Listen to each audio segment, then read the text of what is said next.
యవ్వనమే జీవితం. అవును, యవ్వనంలో ఉన్నప్పుడు అనుభవించేదే జీవితం. ఆ టైంలో ఆరోగ్యంగా ఉంటాం, మరి ముఖ్యంగా అందంగా ఉంటాం. రోజులు మారే కొద్దీ ఆరోగ్యంపై శ్రద్ధ పెరిగింది. ఫిట్నెస్కు ఎక్కువ మంది ప్రాధాన్యతనిస్తున్నారు. అదే టైంలో ఆరోగ్యంతో పాటు అందాన్ని కాపాడుకోవటం కూడా ఇప్పుడు ముఖ్యమైంది. అందంపై ధ్యాస ఎంతలా పెరిగిందంటే దేశంలో ఇది వేల కోట్ల రూపాయల వ్యాపారంగా మారింది. ఒకప్పుడు క్యారెక్టర్ ఆర్టిస్ట్, ఇప్పుడు సీనియర్ హీరో. అప్పట్లో నల్లగా ఉండేవాడు, ఇప్పుడు తెల్లగా నిగనిగలాడుతున్నాడు. ఓ మాజీ నటి ఇప్పటికీ అందంగా కనిపిస్తుంది. ఆమెకు 50 ఏళ్లంటే నమ్మలేం. మరో హీరో నిండైన జుట్టుతో అందంగా కనిపిస్తాడు. వంశపారంపర్యంగా బట్టతల వస్తున్నప్పటికీ ఇతడు మాత్రం మంచి హెయిర్ స్టైల్తో స్టైలిష్గా ఉంటాడు. వీళ్ళు మాత్రమే కాదు, కాస్త డబ్బున్నోళ్లంతా ఇప్పుడు అందం కోసం ఆరాట పడుతున్నారు. వయసు తగ్గించుకునేందుకు లక్షల్లో ఖర్చు చేస్తున్నారు. ఇదంతా యాంటీ ఏజింగ్ ట్రీట్మెంట్ మహత్యం. ఒకప్పుడు బ్యూటీ పార్లర్లు మాత్రమే కనిపించేవి, కానిప్పుడు అందాన్ని మెరుగుపరచుకోవటం కోసం ఎన్నో రకాల ట్రీట్మెంట్స్ అందుబాటులోకి వచ్చాయి. వయసు పెరిగినా అందం తగ్గకూడదనే వాళ్ల కోసం ఎన్నో పద్ధతులు, కాస్మోటిక్ సర్జరీలు వచ్చాయి.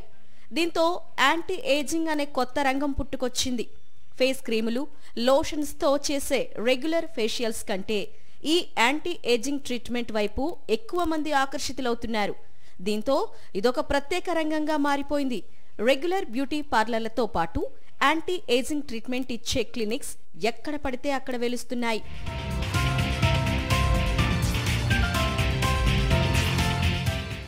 యాంటీ ఏజింగ్ ట్రీట్మెంట్ ఇదేదో కొత్తగా పుట్టుకొచ్చింది కాదు, దశాబ్దాలుగా ఉన్నదే. కాకపోతే ఒకప్పుడు సెలబ్రిటీలకు మాత్రమే పరిమితం. ఇప్పుడు కాస్త డబ్బులు పెట్టగలిగే వాళ్ళందరికీ అందుబాటులోకి వచ్చింది.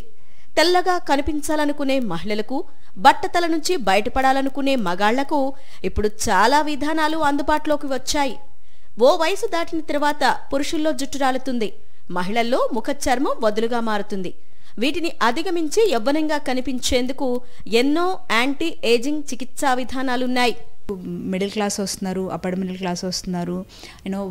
Working people are more comparatively non working people. Okay, and most of them women entrepreneurs ఉన్నారు ఇందులో. అండ్ ప్లస్ పిల్లలు పుట్టిన తర్వాత వాళ్ళు to get back their own shape, ఇలాంటి వాళ్ళు కూడా చాలామంది ఉన్నారు. సాధారణంగా వయసు పెరిగే కొద్దీ చర్మం సాగడంతో పాటు తేమ కోల్పోతుంది. ఫలితంగా ముడతలు, గీతలు, బుగ్గలు లోపలకు చొచ్చుకుపోవటం వంటి మార్పులొస్తాయి. వంశపారపర్యం కారణాలు, లైఫ్ స్టైల్లో మార్పులు, రోజువారీ తినే ఆహారంలో రసాయనాల వల్ల చర్మం మెరుపు కోల్పోవటం, జుట్టు రాలడం వంటి సమస్యలొస్తున్నాయి. అలాంటి వారంతా యాంటీ ఏజింగ్ చికిత్సల వైపు ఆసక్తి చూపుతున్నారు. ఈ తరహా సౌందర్య చికిత్సల కోసం కొందరు యావరేజ్గా నెలకు 10 నుండి 15,000 ఖర్చు చేస్తుండగా మరి కొందరు ఏకంగా 50,000 నుంచి 90,000 రూపాయలు ఖర్చు చేస్తున్నారు. చాలా మంది రకరకాల ఫేస్ క్రీములు వాడతారు. వీటి వల్ల ముడతలు పడడం, నుదుటిపై గీతలు రావడం వంటి సమస్యలను కొంతమేరకు నివారించవచ్చు. అయితే ఇలాంటి క్రీములతో ఫలితాలు తక్కువ. అందుకే చాలా మంది యాంటీ ఏజింగ్ ట్రీట్మెంట్ వైపు మొగ్గు చూపుతున్నారు. వీటిలో బొటాక్స్, పీలర్లు, chemical peel, photo facial, skin boosting injection లాంటివి ముఖ్యమైనవి. వీటి ధరలు 2,000 రూపాయల నుంచి 20,000 రూపాయల వరకు ఉంటాయి. అయితే ఇవన్నీ ఒక్క సిట్టింగ్తో పూర్తయ్యేవి కావు. చర్మం స్థితిని బట్టి 5 నుంచి 10 సిట్టింగ్స్ వరకు ఉంటాయి. అంటే లక్షల్లో ఖర్చన్నమాట. ప్రతిదానికి కూడా ఏది కానీ క్విక్ ఫిక్స్ కాదు. ఈరోజు వచ్చారా రేపు పొద్దునకి వెళ్ళి, దానికంటూ ఒక డిజైన్ ఉంటుంది. ఈ స్కార్ ట్రీట్మెంట్, లేజర్స్ అంటే ఇన్ని 6 సిట్టింగ్లు ఉంటాయి, 5 సిట్టింగ్లు ఉంటాయి. డిపెండ్స్ ఆన్ ఇంప్రూవ్మెంట్ బట్టి కొన్ని నెలల తరబడి దాన్ని ట్రీట్మెంట్ చేస్తాం అన్నమాట. థ్రెడ్ లిఫ్ట్ అనే నాన్ సర్జికల్ కాస్మెటిక్ చికిత్సకు సింగిల్ సిట్టింగ్కే 70,000 రూపాయలు ఖర్చు అవుతుంది. ముఖ చర్మాన్ని బిగుతుగా చేసే ఫేస్ లిఫ్ట్ అనే పద్ధతికి 5 నుండి 6 లక్షల రూపాయల వరకు ఖర్చు అవుతుంది. థ్రెడ్ లిఫ్ట్ అంటాం. అంటే నాన్ సర్జికల్గా మనకు వయసుతో పాటు ఈ చర్మము, తర్వాత ఫ్యాట్ అంతా కూడా కిందికి డిసెండ్ అవుతుంటుంది. వాటికి థ్రెడ్ లిఫ్ట్స్ అనేసి టైట్ చేస్తాం. దానివల్ల ఏంటంటే ముఖము టైట్గా వచ్చేసి వయసు తక్కువ అన్నట్టుగా కనిపిస్తూ ఉంటుంది. ఇది కాకుండా లేజర్ ట్రీట్మెంట్స్, అంటే స్కిన్ క్వాలిటీ పెంచేదానికి లేజర్ టోనింగ్ అని, కార్బన్ లేజర్ టోనింగ్స్ అని, ఈ CO2 లేజర్స్ అని, ఇవన్నీ కూడా చాలా పద్ధతులు వాడతాము. భారత్లో ఎక్కువ మంది మహిళలు స్కిన్ లైట్నింగ్ చికిత్స తీసుకుంటున్నారని, పురుషులు ఎక్కువగా హెయిర్ ట్రాన్స్ప్లాంట్, ముక్కు సరిచేసే ప్లాస్టిక్ సర్జరీ ట్రీట్మెంట్స్ తీసుకుంటున్నారని ఓ నివేదికలో తేలింది. మైకేల్ జాక్సన్ ప్రపంచాన్ని ఉర్రూతలొగించిన ఈ పాప్ గాయకుడు వయసు పెరిగినా అందం తరగకుండా ఉండేందుకు ఎన్నో ట్రీట్మెంట్స్ తీసుకున్నాడు. ఈ నల్లజాతీయుడు ముందు తెల్లగా మారాడు.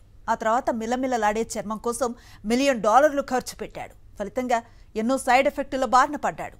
సో యాంటీ ఏజింగ్ ట్రీట్మెంట్లో సరైన వైద్యుడిని, క్లినిక్ను ఎంచుకోవడం చాలా అవసరం.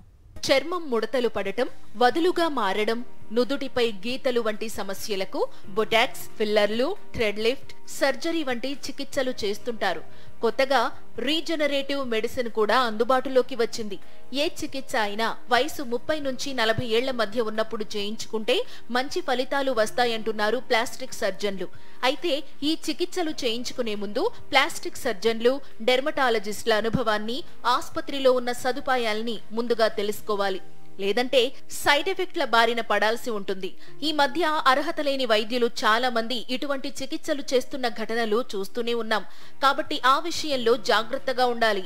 నాన్ క్వాలిఫైడ్ పీపుల్ ఈరోజు చూసుకుంటే అసలు వాళ్ళకు క్వాలిఫికేషన్ కూడా ఉండదు. కాస్మెటాలజిస్ట్ అని పెట్టుకుంటారు, కాస్మెటిక్ సర్జన్ అని పెట్టుకుంటారు. అంటే as such cosmetic surgery practice చేయాలి అంటే వాళ్ళు MBBS, MS 3 years, తర్వాత MCH ప్లాస్టిక్ సర్జరీ 3 years చేసి దానిపైన మళ్ళీ వేరే దేశాల్లో ఫెలోషిప్స్ చేసి వచ్చి ప్రాక్టీస్ చేస్తూ ఉంటాం. అలా కాకుండా చాలామంది ఏంటంటే డిగ్రీ కూడా లేకుండా ఏదో చిన్న పద్ధతిగా చేసుకుని దాని తర్వాత ఇంకా ఉన్న పరిస్థితి కంటే దారుణంగా తయారైపోయి మా దగ్గరకు వస్తూ ఉంటారు. చికిత్సలేవైనా, ఎంతమంది ఎన్ని చెప్పినా, క్లినిక్లు ఎన్ని వాగ్దానాలు చేసినా వ్యక్తిగతంగా పాటించాల్సినవి కొన్ని ఉన్నాయి. వేళకు పౌష్టికాహారం తీసుకోవాలి, ఒత్తిడిని తగ్గించుకోవాలి, మంచిగా నిద్రపోవాలి, రోజూ వ్యాయామం చెయ్యాలి. ఇవన్నీ చేసే వాళ్లకు ఈ చికిత్సలు మంచి ఫలితాన్నిస్తాయి. లేదంటే డబ్బు ఖర్చు తప్ప ఫలితం కనిపించదు. ఒక దగ్గర చేయించుకొని వాళ్ళకి అక్కడ ఏమైనా ఇన్ఫెక్ట్ అవ్వడం కానివ్వండి, లేదు అంటే క్వాలిఫై లేని వాళ్ళు సర్జరీస్ చేయడం వల్ల అది ఒక్కొక్కసారి కాంప్లికేషన్స్ని హ్యాండిల్ చేయగలిగేది ఎవరండి? స్కిల్డ్ ఉన్న వాళ్ళు కాంప్లికేషన్స్ హ్యాండిల్ చేయగలరు. అండ్ ప్లస్ అలాంటివి కూడా మా దగ్గరికి వస్తూ ఉంటారు. వాళ్ళకు కూడాను మేము ట్రీట్మెంట్ ఇచ్చి పంపుతూ ఉంటాము.